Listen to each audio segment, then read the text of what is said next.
So as I come up, again, I'm not crossing. I'm gonna just roll that muzzle up. Nothing's changing. You realize the same thing every single time we do it. We come up, and now just imagine there's a plate of glass here. So I can't just punch out, and I don't want to punch out. If you're that close, there's a really good chance you're taking my gun if I don't get that shot off. So I push and I just roll around and then engage from here, and as much as I can extend out is out to the glass, right? Remember the bridge we talked about in fundamentals? This is very important on this hand. Get this freaking hand out of the way. The other side, rush me real quick. So come in here. I mean, that bridge, if my window is down, is at this point, that's at least some kind of block for me.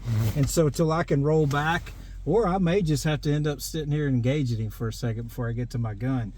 But if I get to this point and you reach in to try to grab, right, that bridge is here, and then I can just come out and engage the best I can. Here's an example.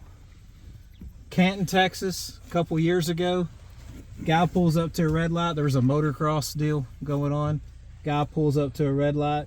They exchange words evidently at the motocross thing, and then the other guy gets up behind him, comes up to his driver window, causing a problem, yelling at him. Well, this fool rolls his window down. Mistake number one, right? You literally let the evil in. So keep that barricade there. And then as you watch the comments, so he just starts punching him in the window. And everybody's like, well, I'll shoot him. Really? A dude's freaking driving punches into your face and you're going to go to your gun? No, you're going to go to blocking and you're going to try to counter that. Charles, come here.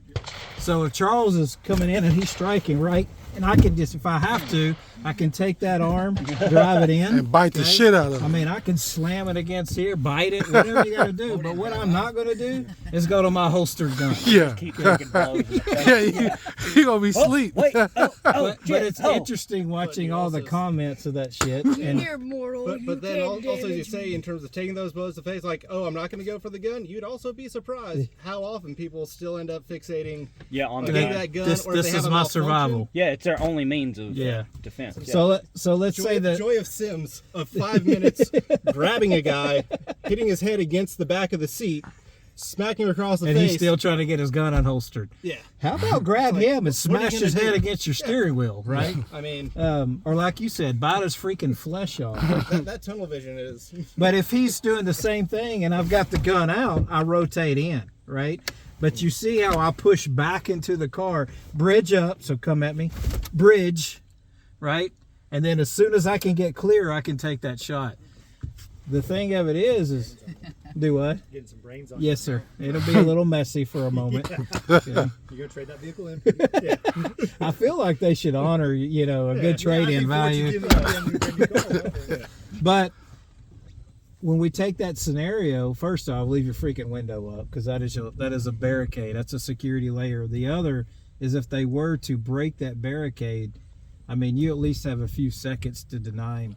But for people to go, I'd go to my gun. The hell if you did, you're getting the shit beat out. Oh, of your you. gun that's unloaded with no round in the chamber in your It's console. in your console, way over or your glove glove compartment, right? So Stop hitting me. I want to grab my gun. hold on.